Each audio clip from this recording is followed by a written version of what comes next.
See, this is Goldie. Goldie. AKA Tango. See, my nickname's Tango. Goldie. Goldie. Goldie. Goldie. She's my new little kitten. The neighbors just like brought her over, which is kind of weird. I guess they heard that I had a lot of cats or something. I guess somebody dumped this little feller 10:30 p.m. on Thursday in front of their house or something. So those two kids came over to give me this cat. They're like, they can't keep her because they have the dog and the well, the cat is 15 years old, but they said they can't keep her. So they wanted to give her to me. And she had millions and millions and millions of fleas. I mean, millions of fleas. But I got about 90% off. I just got to get about 10 more percent and we're done. And you are flea free. Yes, you are. Hannah. None of the other cats like her. Oh, Hannah. Quit being a party pooper. Yeah, quit being party pooper. Quit being party pooper.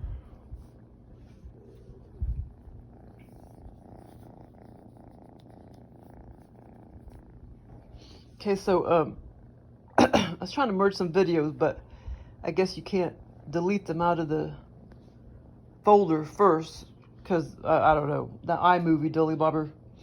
Well, I deleted some of them first because it said you didn't have enough storage or something, but I know I did.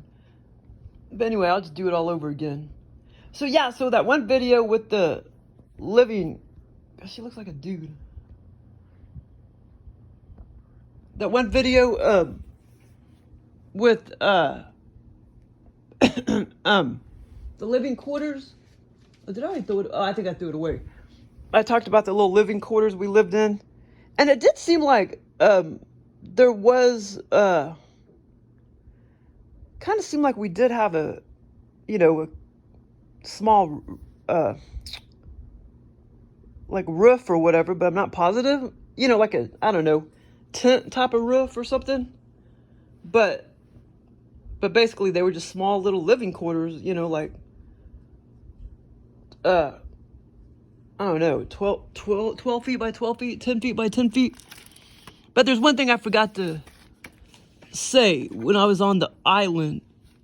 I forgot the part where I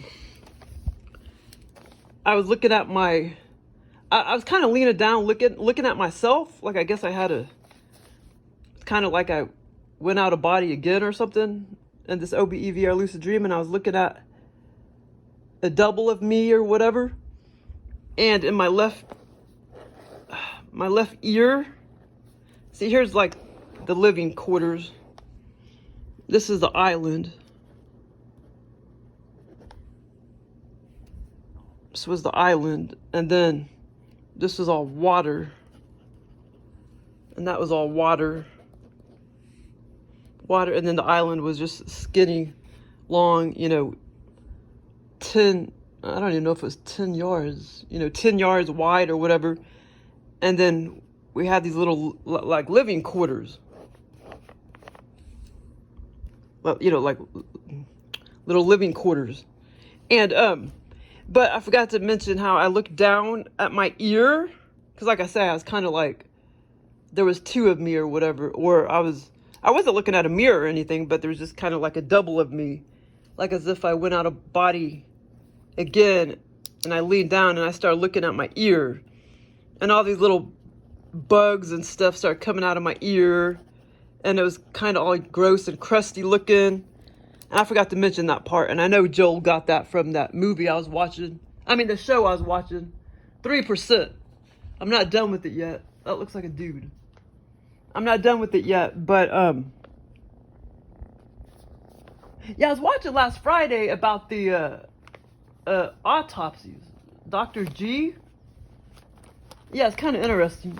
I normally don't like to watch shows like that, but I just got to watching it for whatever reason. You know, she did autopsies and stuff.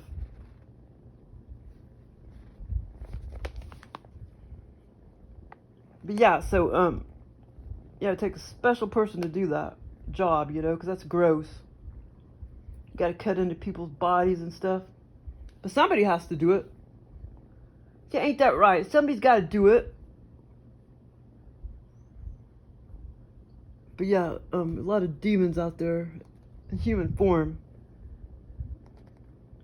But yeah, like the stepdad killed his little son or whatever. But yeah, it was just horrid. He got 20 years in prison.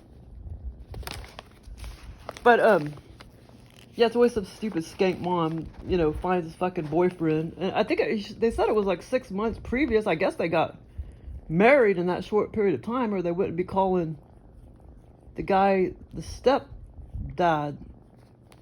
Yeah, so anyway, but he was a crazy fuck and murdered the little boy who was dark skinned and had a big old, what do you call it?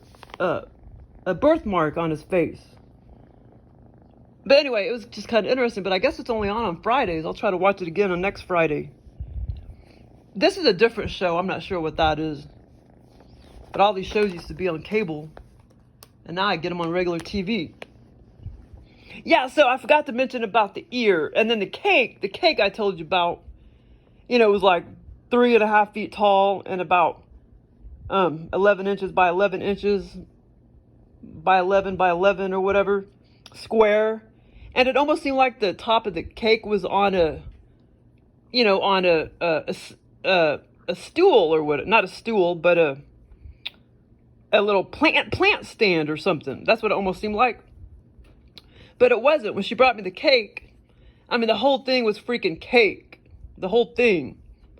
Even though it almost seemed like a little cake stand, it wasn't. The whole thing was cake, and it was real heavy. And I know Joel got that from, probably from the little plant stand I have out on the porch, and from I watched this show called Is It Cake a few months ago on Netflix, and that was kind of cool.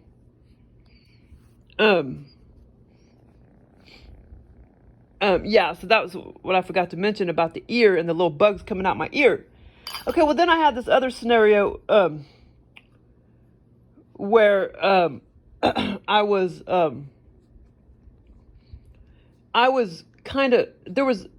a compound, like I was at my work compound, and the scenario was kind of like a compound, and I was at work, and there's, a bunch of buildings and stuff like that.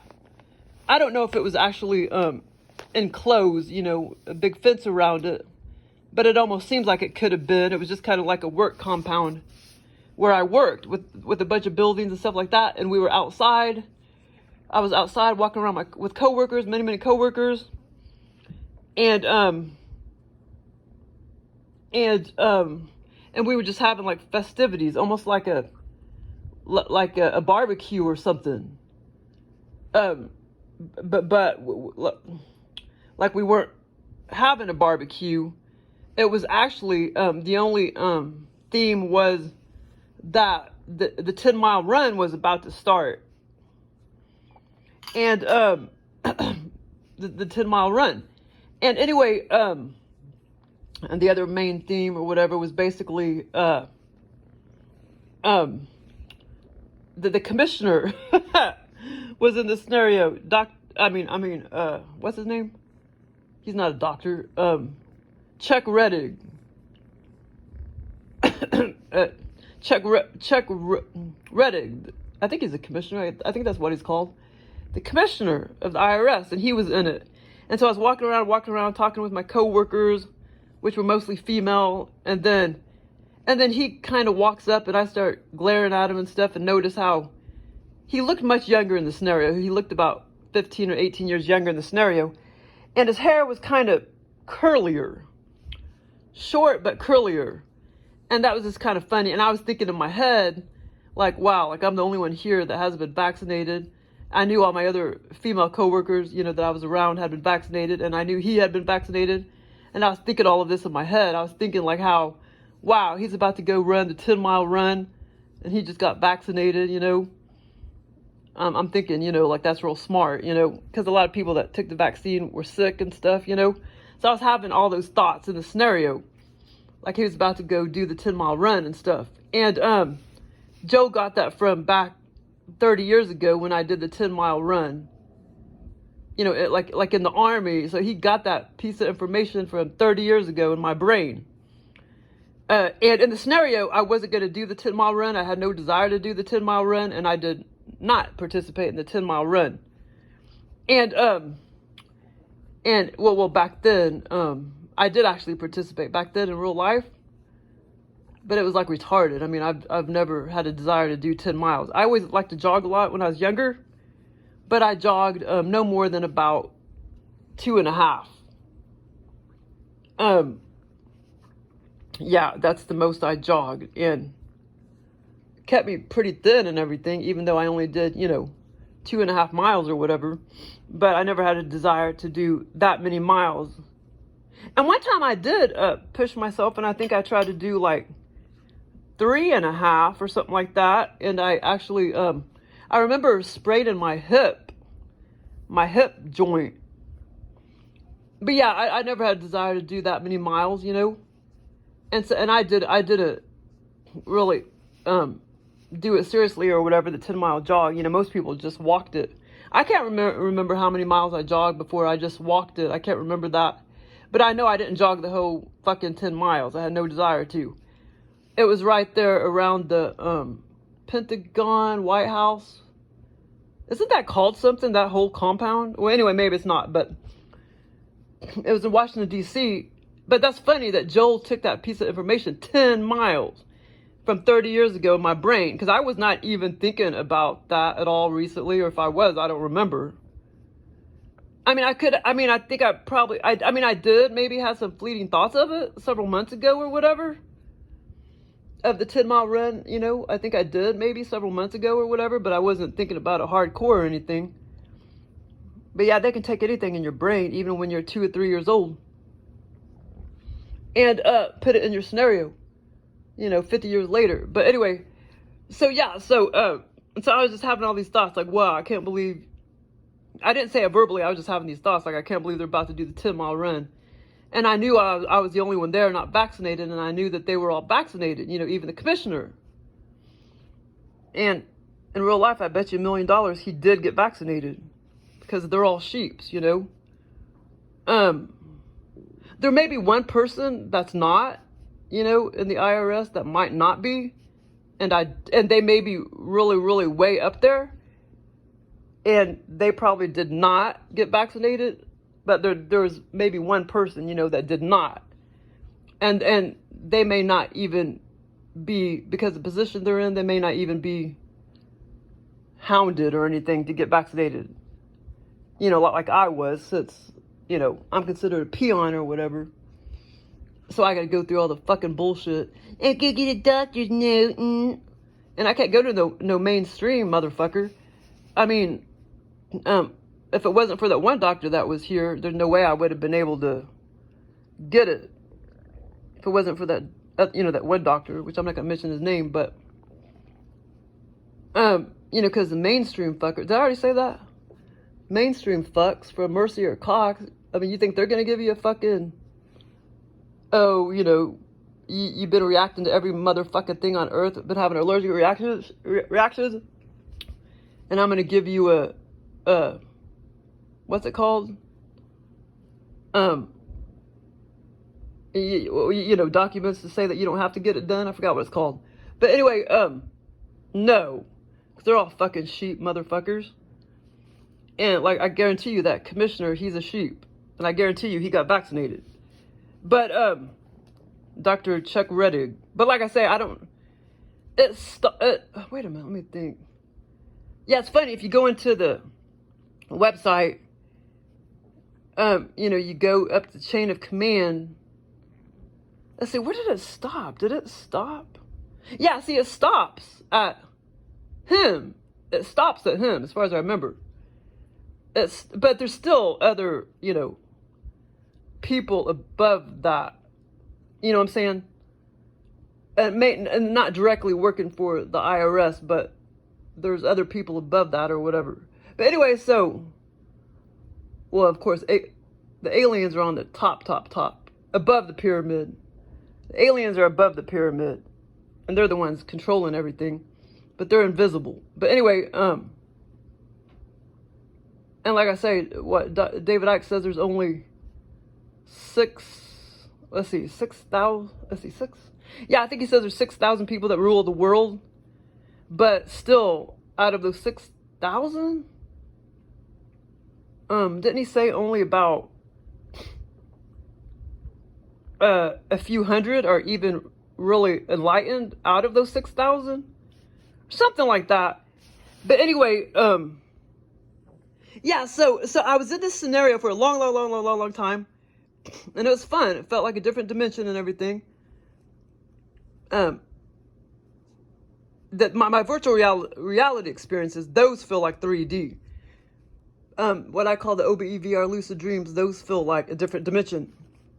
And this one, the energy is different. It doesn't feel like 3D. It feels freaking awesome when I'm in these scenarios. So anyway, so I was in this scenario for a long time, walking around the compound, and we were having, festivities. And like I say, the main one was we were about to do the 10-mile run, except I wasn't going to participate. And so there was another part where we, it's like we went into a auditorium, and I can't remember if it was exactly outdoors or if there was a cover on it. And then there was, I think Chuck Reddick was kind of talking and stuff, but I can't remember what he was talking about. I know I'm forgetting some conversations and stuff, that I had with some of the employees and all that. But anyway, so then it was time to go eat. I was ready to eat something. And so I kind of, I don't know. Okay, so like here is a compound. And then there's chairs and benches and stuff over here. And then Chuck Reddick starts walking from up here, down here. And I was standing here or sitting here with some coworkers and stuff. And then over here, that's where it seemed like we went into kind of like an auditorium where he did some talking. But I can't remember what it was about. And then I decided to get hungry. And then there was a building over here. And it was a covered little building. It almost kind of seemed like, it wasn't like a kitchen at all. It almost seemed like a storage room. Right here, I walked into this little storage room and it was very small. And with my right ethylene glycol, what's that? That sounds familiar. Okay, well, anyway. So I think this guy got poisoned by the girlfriend or the wife or whatever. But I haven't been fully paying attention. But anyway, so I went to the storage room and I picked up, this is kind of funny, but with my right hand, I leaned down and I picked up a strawberry, and the strawberry was as big as an apple. And I know where Joe got that from too, but it was as big as an apple and it was very healthy and everything. And I decided I was going to make me a smoothie. And I knew there was some blenders sitting over here on the left side of the storage room. And ahead of me, there was like a microwave. And I think there was some other stuff, like a little refrigerator and stuff like that. And then over here, there were some cabinets. And I leaned down. Over to the right, there were some cabinets and some doors. This was all very vivid. I leaned down and I opened the cabinets and I saw like a blender that kind of looked like my blender, in the kitchen. And there was a bunch of Tupperware dishes and stuff like that. And I thought, okay, well, I could go ahead and make me a smoothie and, get the blender out and stuff like that. But in my right hand, I had this big old strawberry, and it was as big. I leaned down and picked it up like off of the table as I went into this eating area, but it almost seemed like a storage room. And like I say, the strawberry was as big as a freaking apple. And if you had a strawberry as big as an apple, that would be enough to make a pretty decent sized smoothie. And so anyway, so that's what I was about to do. And then I remember there were some blenders sitting over here on the left side at the tables, or of some tables in the storage room too. There were some other blenders. But and there was a couple other things I saw specifically too. I just can't remember exactly. But I remember honing specifically in like on the Tupperware and the blender. And so anyway, but it was all kind of fun. But as far as I remember, I can't remember if I actually ended up putting the strawberry in the blender or not. I can't remember, or if the scenario stopped before then. But anyway, it was fun. So that main theme was basically, I was at work at my little compound, but except we were not working. We were just doing festivities and stuff. And in real life, we used to do that, at work. Man, I miss working in Kansas City, at nighttime. I worked the night shift, and we would go out and have barbecue and shit like that outdoors.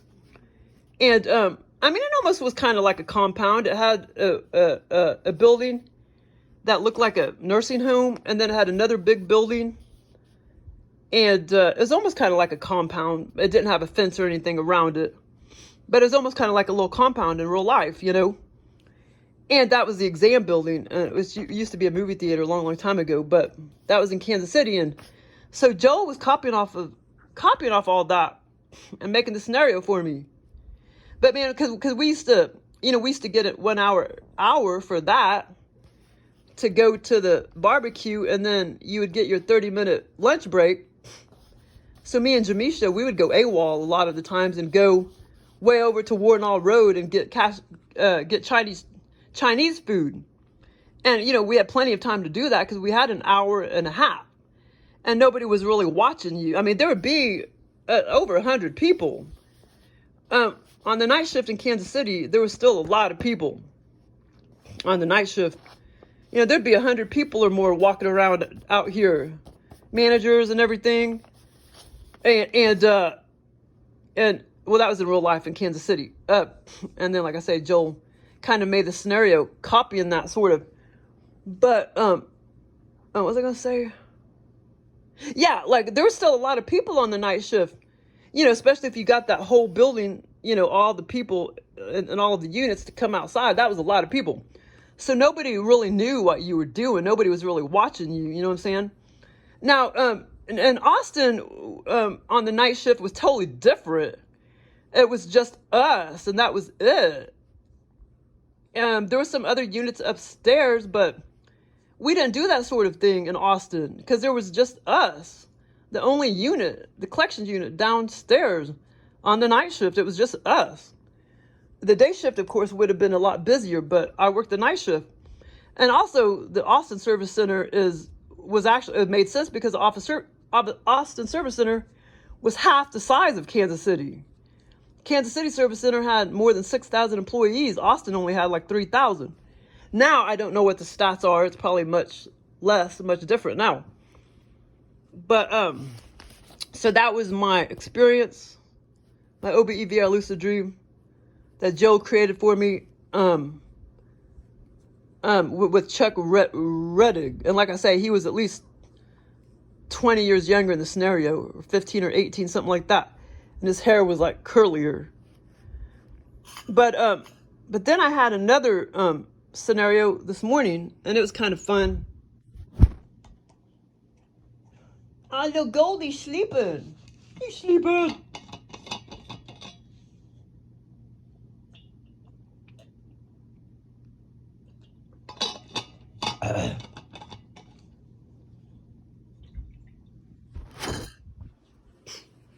Yeah, so this morning, and like I said, I already did these freaking videos, but I was going to merge the three together in the iMovie, and then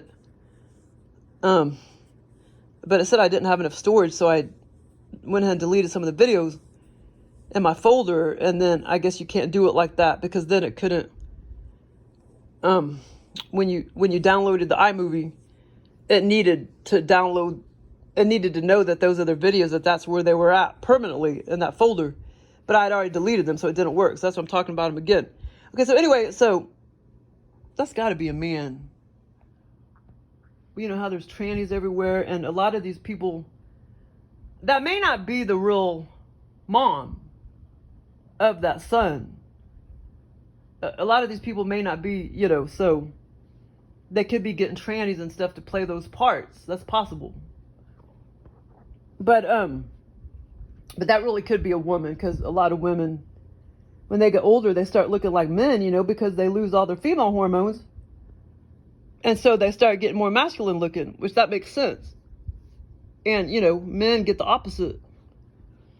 Even Angie would notice that, because she was in the healthcare field all of her life. And she was around old people all of her life, women and men.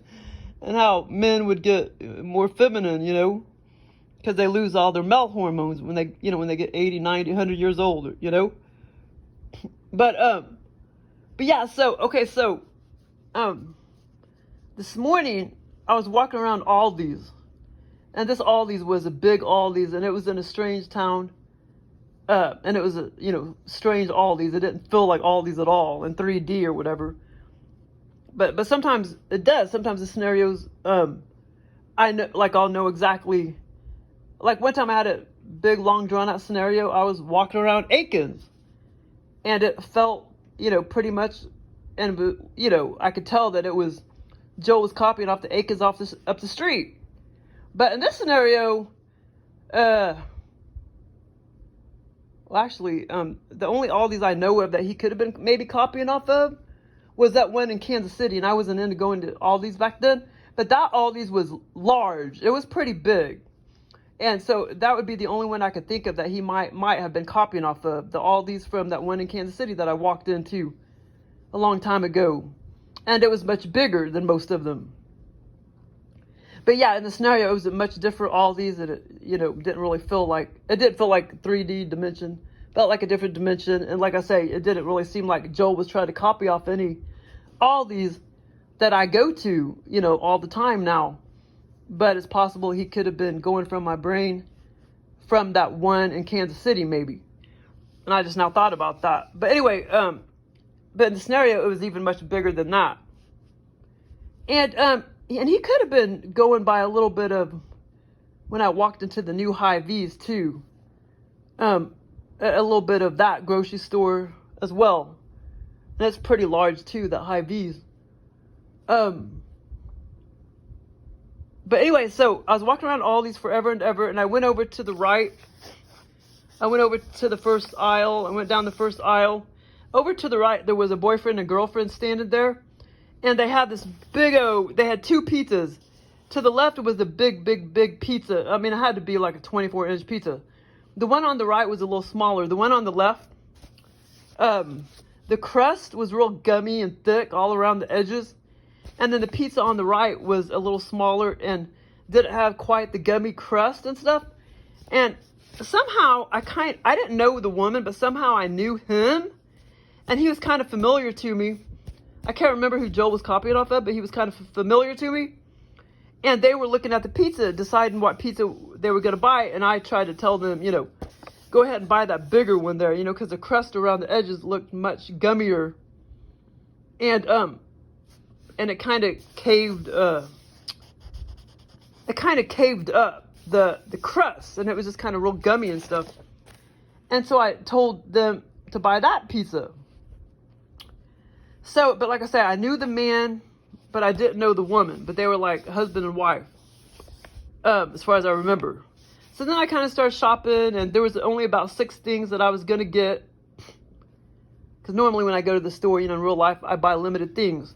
And so in the scenario, it was the same thing, the same situation. So I was just going to go around and buy my 6 normal things or whatever. And as far as I remember, I did, I went down one aisle and I did see some wine and stuff. And then there was some scene about my clothing or something. Something with my clothing, but I can't remember exactly what that was about. So I finally started walking around more aisles, and I picked up a bag of potato chips and I put it in my cart. And then I picked up a bag of, I picked up some peanut butter. And in real life, I can't eat that anymore, but I did back in the, you know, I was eating it up to, you know, 2 years ago or longer. Because I became allergic to legumes, and then it also came up I was allergic to peanut butter, but at the time I wasn't having any hardcore, it's like right at the time I came up with all these food allergies, I was eating some of them, but I wasn't having hardcore symptoms yet. They were coming on in a matter of just minutes, hours, days after I found out I was allergic to some of that stuff, so I stopped eating it. And, yeah, because it's kind of funny because I had been eating those mozzarella sticks with some jalapenos, and I wasn't getting any hardcore reaction. And then after the test said that I was allergic to jalapenos, then a couple days after that, I went back and ate it again, and yep, it fucked me up. And but just a matter of, a week before or whatever, I was eating it just fine, and I wasn't having, if it's like, if your body decides that it wants to be allergic to something, it may, I don't know, progressively take a few days or a couple weeks before you start having all the hardcore reaction. I know it's kind of weird. But anyway, well, that's how freaking celiac disease is. I mean, you're allergic to wheat. When you have celiac disease, it's also autoimmune, but you're also allergic to wheat as well as autoimmune. And you don't have any symptoms. I mean, you could come up on the test positive for celiac. I don't know when I would have came up positive, maybe all my life, or at least, 15 years ago, I know I would have, if not when you're born. But then, you don't get hardcore symptoms till later on in life. Or with some people, but, some little babies are being born like that. I mean, I just can't imagine being young like that and being allergic to all grains, because most celiac people, they're pretty much allergic to all grains. I mean, I just can't imagine. So as far as I'm concerned, you're not allergic to just wheat. You're allergic to all fucking grains. That's what they are suppressing. They're suppressing that information. The fucking people, the food industry and shit like that. Because, it's all about fucking marketing. They're fucking gluten-free food, which is not fucking gluten-free. All grains have gluten in them. Look it up. It's the truth. And that's why celiac people can't handle any grains, because the fucking proteins are similar. All the grain proteins are similar. Say, ain't that right, bitches? Say yes. So anyway,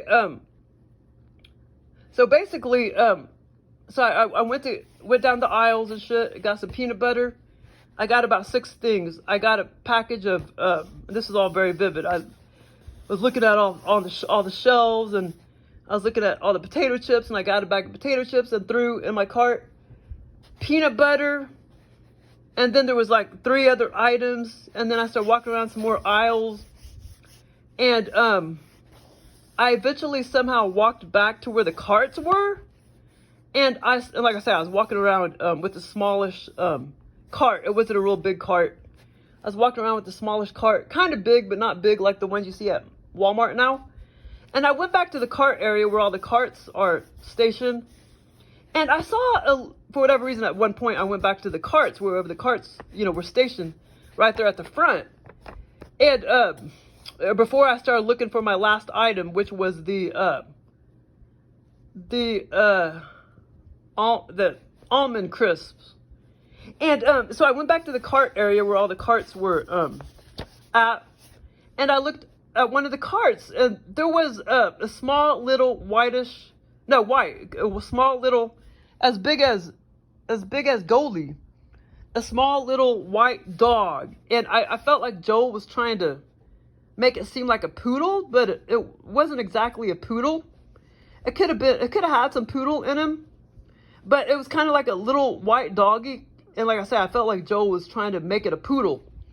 And it was as big as freaking my kitten right here, Goldie. And it was in the cart. And I decided to take that cart. And I started rolling around with that cart to go find my last item, which was the cashew crisps, with the doggy up, on the front of the cart, on the high part of the cart. And so I was rolling around the cart with this white doggy in it, and apparently, my other 5 and 6 items were down there in the cart. And then all of a sudden, or after I started looking for the cashew crisps, I went past the cashiers, and because I was going to go on around, and I was thinking to myself, well, I hope they don't think I'm trying to walk out with these groceries, because I'm just trying to, get back and trying to go back around and try to find my cashew crisps before I check out. And I had this little white doggy in the cart. And so finally I started going back in the store. I tried to find my cashew crisps, and I did finally find them on a back wall. I found them, and there was many different kinds, 3 or 4 different kinds. And I was trying to look, I was trying to find my blue package, because I always ate the blue package, which was the vanilla. And I was having a hard time finding the blue package, but I did find a couple packages eventually of the cashew crisps. And I had turned my back for many, many minutes. And I turned back around and the doggy was gone. And I somehow knew there was a woman. I had glimpses of what she looked like. I knew there was a woman that came and got it because she had accidentally left the doggy in the cart. The funny thing is, Joe could have also been copying off of, back about a week ago when I went to Walmart in real life, somebody left a gallon of milk. And a gallon of milk is white. And I wonder if that's why he made a white little doggy in the scenario. So that's kind of interesting. I just thought about that. And I know he was copying off of Goldie, the size, because the doggy was the size of Goldie. And so anyway, and I knew, because I was just going to take the dog home because I knew somebody had left it or dumped it or whatever. And finally the owner came back for it. Because like I said, I turned back around and that doggy was gone. And I knew, but I wasn't mad or anything because I knew that, it was her dog. I knew it wasn't my dog. So eventually I checked out and everything, but I don't necessarily remember checking out. But before that, I went over to that couple again, that wife and husband. The husband was standing on the left and the wife was on the right. And like I say, it was a familiar dude. And he sort of like picked me up and gave me a big old kiss. And then and I felt like all happy and shit like that. And so it was kind of like I was dating him, but the wife didn't know it. And so after he did that, I had these thoughts of, well, I hope the wife doesn't get mad that, that I'm his mistress. And, but she never did know or anything, but it was just kind of a funny scenario. But Joel's always putting these romance scenarios, in my scenarios. It's kind of funny. And I know one of the guys, Joel was sort of trying to copy off of, because he used to go to Barnes and Nobles a lot, but I had not seen him there a lot. And no. Actually, I think I maybe did see him at Barnes and Nobles a time or two, but no. Let's back it up. He worked at Price Cutter for a long time, but he does not work there anymore. And you could tell it seemed like he had a bad car accident or something, because he's got some major brain damage. And now I see him going for walks all the time, like with his mom.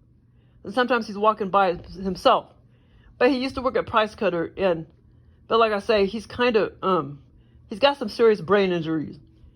And I'm assuming from a car accident, but I don't know. And in the scenario, Joel, I think was somewhat making this dude, he kind of somewhat look like him, as well as some other mixtures of men that I've seen or whatever. But anyway, yeah, so it was kind of fun experience, shopping and stuff. And Joel always sticks me in freaking grocery stores time and time again. And, I'm in the grocery store for hours and hours and hours, and it's such a blast, man. Like this time, in this scenario, a non-3D time, I was probably there shopping for at least, probably 3 or 4 hours. I mean, that's how long it seems like they last under the scenario. But you can talk about it, real fast or whatever. But yeah, so those are my cool experiences. Thanks for listening.